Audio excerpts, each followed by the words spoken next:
dentro aí das formalidades, né? Boa noite a todos.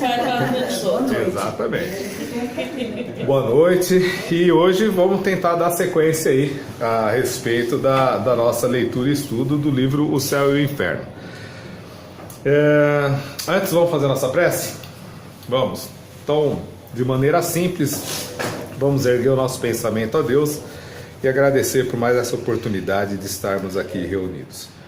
De certa forma, também rogamos aos espíritos protetores que nos auxiliem com a sua influência benéfica, de forma que possamos, através do estudo, alcançar também aqueles espíritos que nos circundam, desencarnados e mesmo os encarnados, através das gravações, através dos diálogos estabelecidos.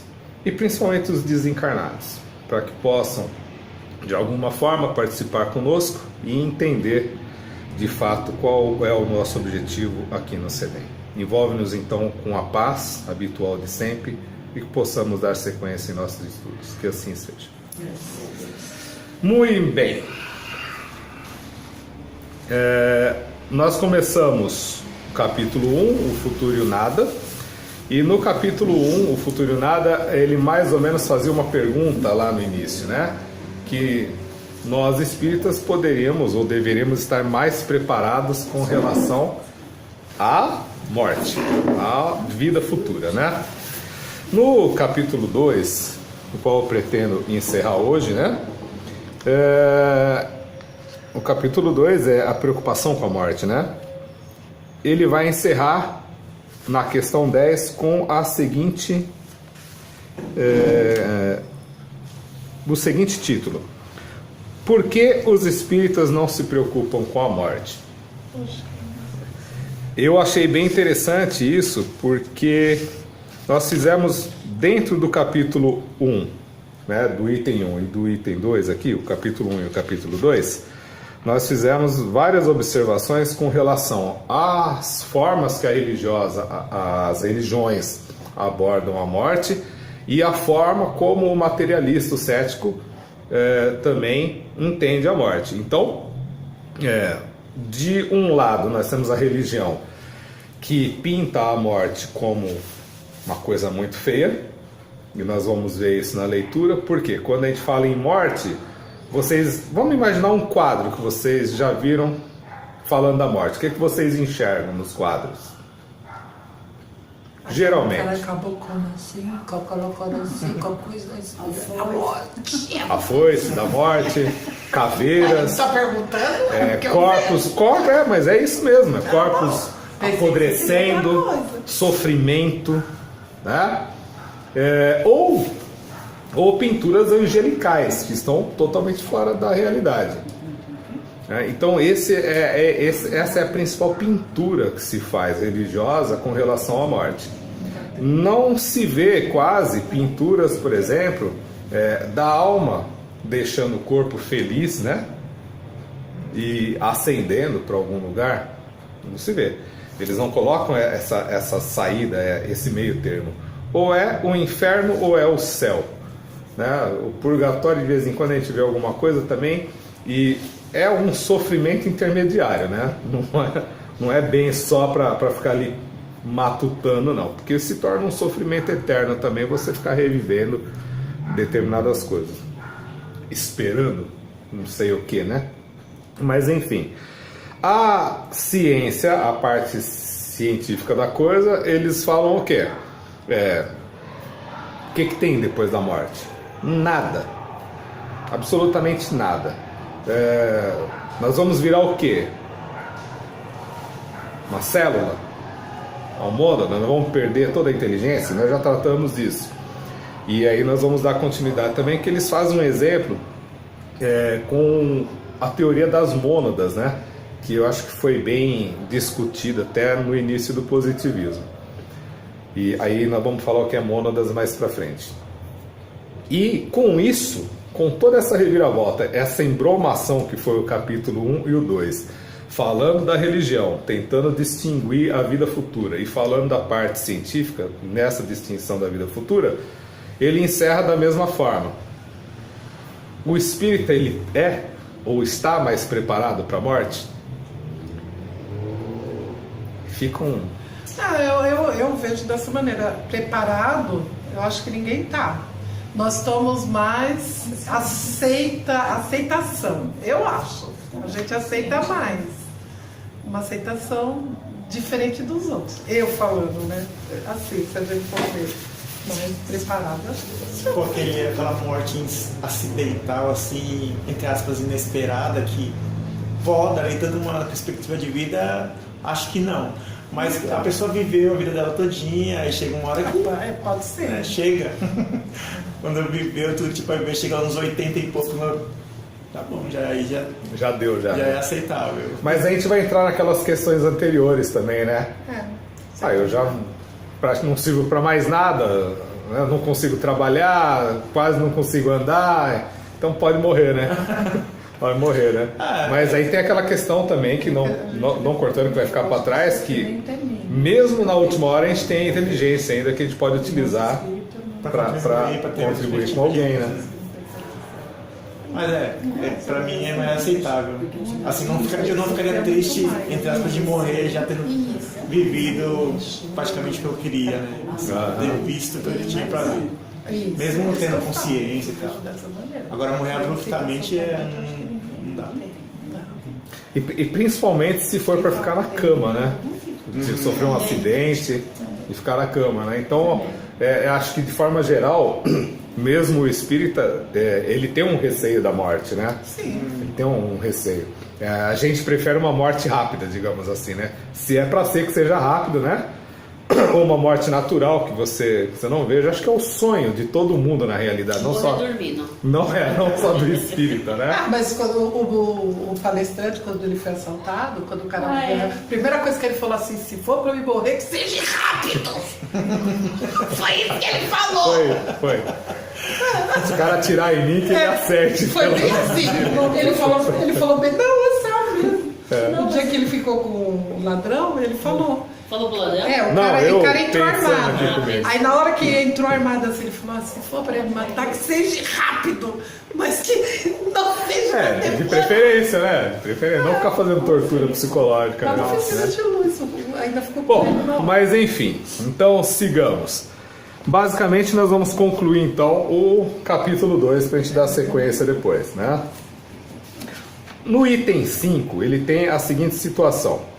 Essa situação, ou seja, o receio do futuro, ela é mantida e prolongada por causas puramente humanas, que desaparecerão com o progresso. A primeira é o aspecto sobre o qual se apresenta a vida futura, aspecto que poderia bastar para as inteligências pouco avançadas. Parece pesado o que está sendo falado aqui, né? Mas em todas as religiões, eu vou inserir a espírita no meio mesmo, como religião nesse momento, a grande maioria ela está muito satisfeita com a base do que é falado, né? Então, se a pessoa acredita no umbral, ela está muito feliz, né? Se ela tiver uma passagem rápida no umbral, né? Se ela acredita numa morte X, ela vai estar muito feliz com isso. Se ela acredita que o sofrimento, a dor, ela é importante para purgar, né? Pagar, para penitenciar alguma coisa, ela também está confortada com isso. Então não vai fazer diferença.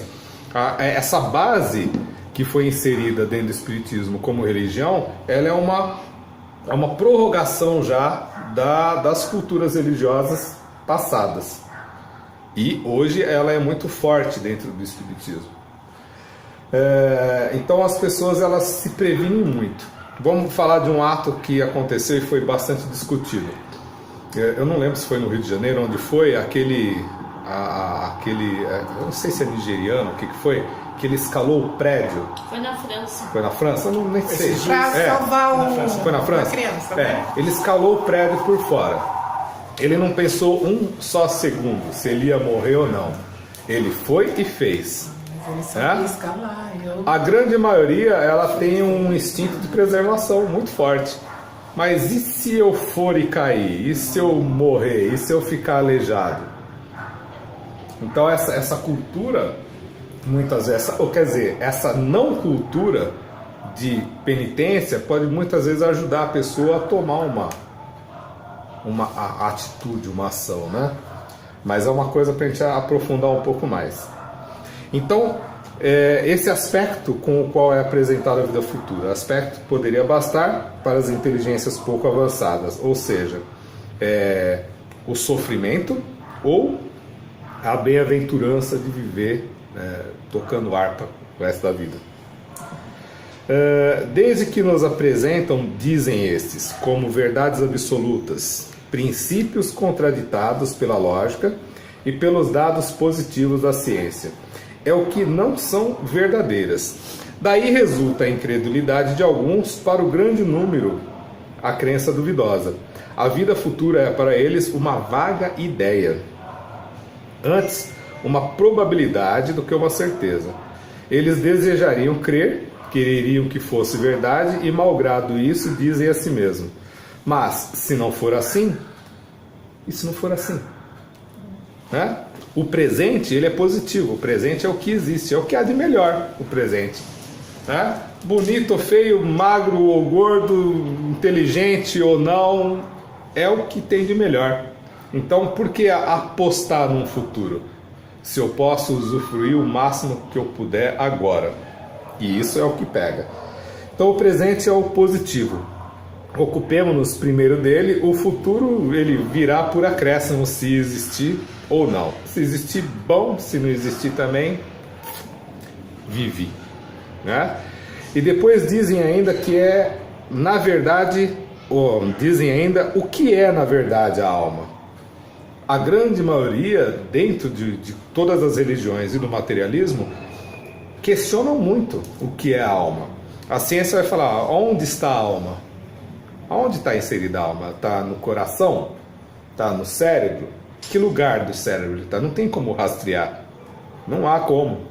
A religião, muitas vezes, ela vai pregar que a alma, ela é uma parte de um todo, como a gente já organizou essa ideia anteriormente.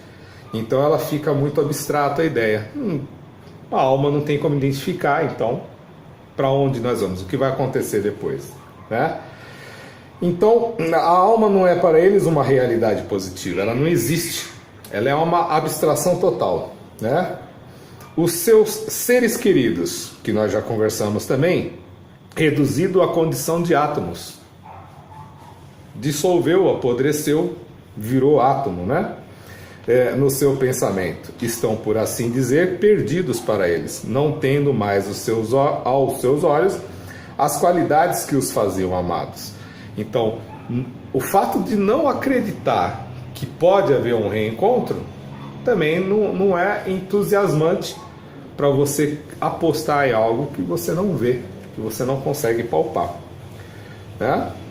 Não podem compreender o amor de uma centelha, né?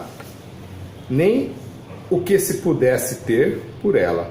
E eles mesmos não se sentem satisfeitos de ser transformados em mônadas. Aí pega, né? O que é mônadas? Aí pega. Mônadas, eu fui fazer uma pesquisa, apesar de ter visto na graduação, ele tem a ver com o autor de filosofia, que é o Leibniz. A teoria dele é muito simples. O Leibniz, ele era matemático e filósofo, tá? Então a teoria dele é muito simples. Ele teorizou que uma mônada, ela era além de um átomo. Ela era o princípio criador de tudo na natureza. Isso lembra vocês alguma coisa dentro do espiritismo? Que a gente já foi tudo, já foi planta, já foi pé, já foi humano.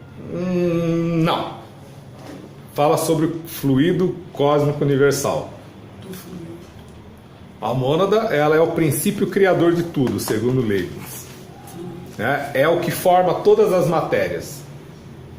Faz sentido o que você está falando no sentido de evolução.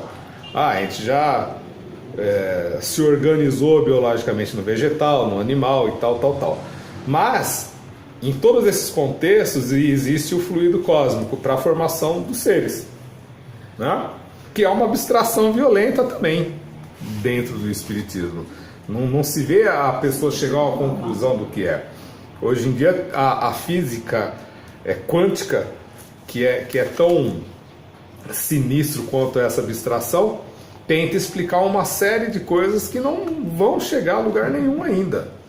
Eu acho muito louco as pessoas entusiasmadas, batendo o pé naquilo ali como se fosse uma descoberta científica, né? Mas a física em si quântica não é bem a forma esotérica como colocam aí no nosso dia a dia, não. É um negócio para se pensar mais.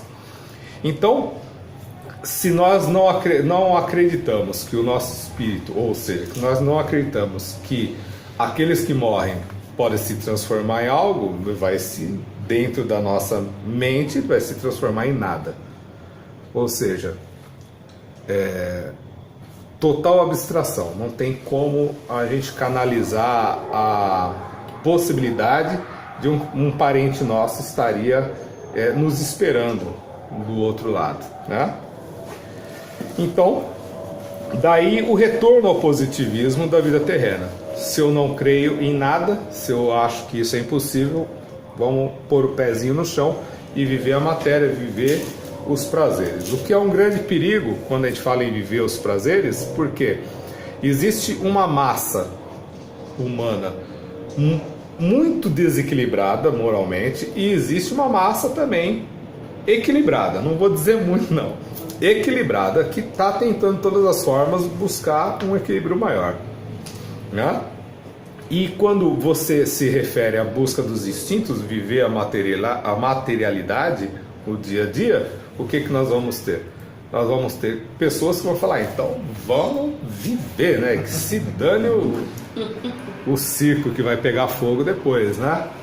E esse esquecimento, essa falta de consciência vai fazer com que, infelizmente, aí vai entrar numa outra discussão. Não que a gente gere débitos para o futuro, mas que a gente deixe de evoluir, né?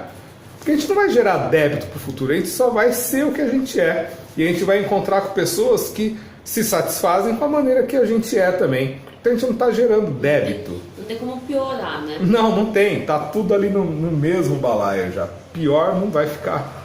Mas nós estamos perdendo tempo, deixando de fazer algo para que a gente cresça. É por isso que eu vim bater nessa tecla da questão da reforma íntima pela reforma íntima, simplesmente. Só por falar, por subserviência. Não, a gente tem que lutar muito contra os nossos hábitos para poder ter um crescimento, né? Não é falando amém para tudo, não é sendo hipocritamente bonzinho, né? Pelo menos na frente e depois pelas costas, né? Mandando ver a lenha. E aí a coisa vai seguindo. Bom, mas enfim, por causa disso tudo, desse pensamento, as pessoas preferem viver a materialidade, sem religião e sem a parte científica. A outra razão que amarra as coisas terrenas, até mesmo as pessoas que acreditam firmemente na vida futura, liga-se à impressão que conservam de ensinamentos recebidos na infância. O quadro apresentado pela religião a esse respeito, temos de convir que não é muito sedutor. Vai entrar naquilo que eu falei no começo. Eu até creio na vida futura, mas eu tenho um medo miserável das pinturas que me apresentaram.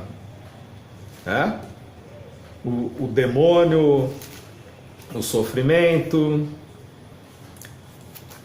Alguém aqui, aliás, eu acho que até que vou fazer um testamento básico meu, tá? Quando eu morrer eu não quero maquiagem funerária, tá?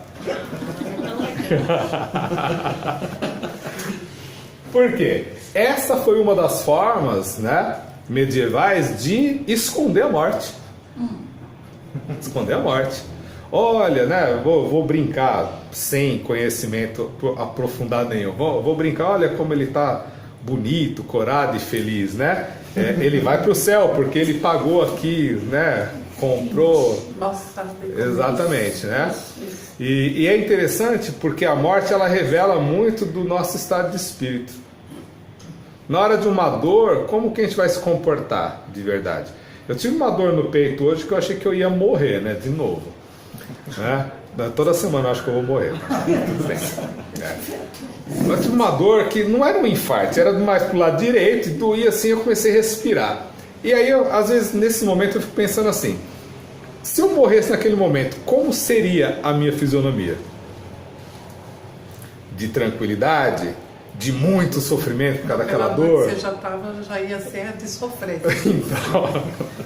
Então, mas brincando assim, o que que acontece? Ai, que exagero.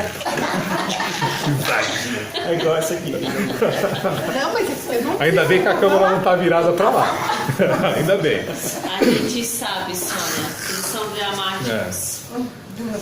Mas é complicado. Por quê? Eu tô brincando assim, mas na hora mesmo a gente vai e talvez identificar muito do aspecto psicológico da pessoa na hora da morte. Dor é dor, ela vai doer mesmo. Mas tem pessoas que vão sofrer tanto que vai ficar demonstrado isso fisionomicamente. E outras simplesmente vão. Talvez até com um sorriso no rosto, sei lá, uma tranquilidade, né? E isso seria interessante, porque é uma forma de a gente mostrar a morte como ela realmente é.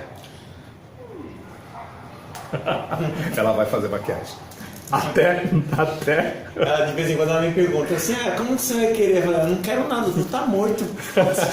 Tira os órgãos que der pra aproveitar, o resto você faz o que você quiser. Exatamente. Enterrar, cremar, descartar. Não, porque meu pai morreu numa situação de muita tristeza, assim, muita dor, muita melancolia. E eu vi o semblante dele, porque afinal de contas eu tive que reconhecer e fazer tudo.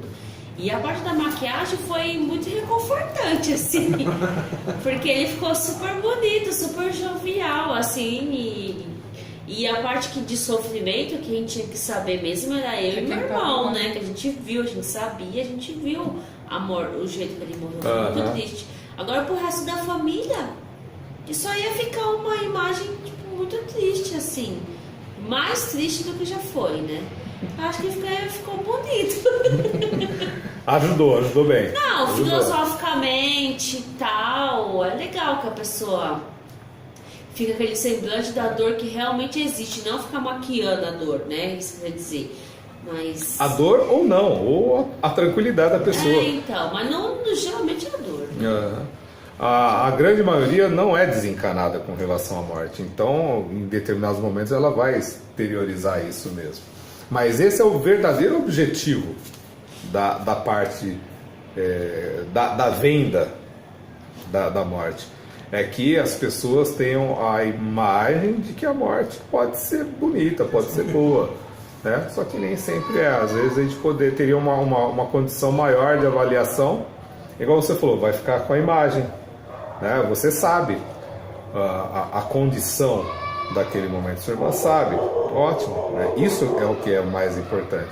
Mas a grande maioria, quando chega num velório, que não acompanha o desencarne, a morte de alguém, nem que na hora dos preparativos, não sabe como estava a situação, né? Mas porque assim, a afeição, ela sempre foi arrumada. Sim. Só não tinha a maquiagem antiga, mas sempre foi arrumado. Ah, sim, é por isso que eu falei desde a Idade Média que essa cultura, né, já existe. Isso, Mas é mais ou menos o que eu entendi do que ele está falando. Se ele tivesse tido uma morte tranquila, se não fizesse nada, ele teria um semblante feliz. As pessoas, mesmo ele não tendo sido maquiado, as pessoas iam constatar que ele não sofreu para morrer. Agora, maquiado, eles vão sempre achar que a morte foi linda, né? E não, na verdade não foi, nesse caso não foi. Mas vai ter casos que vai ser tranquila. E ninguém vai saber distinguir se foi tranquila, se foi. Nunca vai saber por causa da maquiagem. É por isso que a Sônia falou do ajeitar a fisionomia. A pessoa morre quase gritando de dor e trava com a boca aberta. Os caras iam lá, quebra a mandíbula, acerta, dá uma ajeitada, né? Por quê? Porque continua mascarando para todo mundo os momentos derradeiros, né? Pra falar a verdade, eu acho mesmo que só não era mexido antigamente, aquelas pessoas que morriam em casa, que já preparava ali mesmo, né? Enfiava dentro do caixão, aí ninguém colocava a mão. Mas depois de uma certa maneira que todo o corpo tem que ser levado para fazer uma biópsia, alguma coisa que tem aí sim. Mas aí então fica bem difícil da gente saber realmente, né? A afeição da pessoa. Não tem, eu acho que hoje em dia não tem mais. Eu até entendo que você preservar os outros, né? Digamos, daquele trauma, de ver uma pessoa, eu acredito que sim. Mas hoje, por exemplo, quando a minha irmã desencarnou, ela desencarnou em um acidente. Aí o médico chegou e falou para mim, ó, caixão pronto. A senhora, você vai por uma foto, a gente vai para lá. Porque era você traumatizante as pessoas. Talvez por isso que tem essa coisa de arrumar e tudo, né? Mas você percebe, assim, eu trabalhei muito tempo no hospital, então você olhando para a pessoa, você percebe o estado. No momento, eu acho que no momento o estado, você percebe o estado. Assim, espiritualmente falando, para aprendizagem, essas coisas, até uma, que nem eu falei, a parte filosófica. Mas teve meu primo que faleceu de acidente, não foi criado coisa nenhuma, ficou aquele negócio, tipo, muito horrível. Aí dá a impressão que dizia assim, vocês vão ver minha cabeça rachando no meio, vocês aprenderem a não fazer isso. É muito triste isso, não gente. Eu fiquei muito impressionada com aquilo, juro por Deus, eu não nem consegui, sei lá, viver. Mas você falou um negócio interessante, pode servir de aprendizado. Não, é isso que você quis dizer. A parte filosófica eu não gostei, eu queria que tivesse lacrado. Mas ficou aquele negócio lá e, gente, não. Não é, então? Foi muito triste. Mas essa é a verdadeira cultura, essa é a cultura de massa. Esconder a morte e não preparar as pessoas para o enfrentamento dela, né? Bom, vamos lá. No item 7, ele diz o seguinte: o trabalho que os faz progredir na Terra, não tendo nenhuma influência sobre a felicidade futura, a facilidade com que pensam conquistar essa felicidade por meio de algumas práticas exteriores, a possibilidade mesmo de comprá-la com dinheiro, sem uma reforma do caráter e dos costumes, fazem que os gozos do mundo conservem todo o seu valor. Eu pulei para 7 porque o item 6 ele vai estar passando basicamente no que a gente falou sobre a questão das aspirações que a gente tem com relação à vida futura, à morte e essas coisas, né? A pintura generalizada que fizeram de uma coisa muito ruim mesmo. Tanto que quando ele fala aqui que sem uma reforma séria do caráter e dos costumes, e aí eu brigo de novo, não é reforma íntima, né? Você não está limpando nada por dentro, você está exteriorizando e controlando constantemente uma atitude, algo que faz parte muito forte da personalidade. Então, sem essa reforma séria do caráter, não adianta facilidade, não adianta promessa com relação ao futuro, não adianta comprar, não adianta vender, não tem barganha. É isso que vai definir realmente o nosso estado psicológico no momento da morte, né? Eu me preparei para a morte. Como que eu me preparei para a morte? Tentando manter a minha consciência o mais tranquila possível, né? Dentro da convivência familiar, dentro da convivência social. E essa é a parte mais difícil. A social a gente dá uma desviada. Agora a familiar é a que pega mais mesmo, porque de uma certa forma a família contribui muito para que a gente enfrente muito das nossas características ali dentro. É esbravejar, é brigar em determinadas horas, é se arrepender depois, falar, putz, não era assim, mas já foi, vamos melhorar, vamos tentar. É abrir mão sem ser subserviente, é falar na hora certa, não falar demais, e é esse controle que pega, acaba com a nossa vida. Bom, mas enfim, então sem essa reforma não dá certo. Acrescentemos que tudo nos nossos costumes concorre para fazer que lamentemos a perda da vida terrena e temamos a passagem da terra para o céu. Tudo. As nossas conquistas materiais, elas contribuem para que a gente queira continuar aqui, aproveitando. Eu não brinquei acho que na primeira ou na segunda palestra, sobre a questão que a gente se prepara para a aposentadoria. É exatamente isso. Tudo que a gente vai se envolvendo materialmente contribui para que a gente crie um determinado apego aqui nesse momento.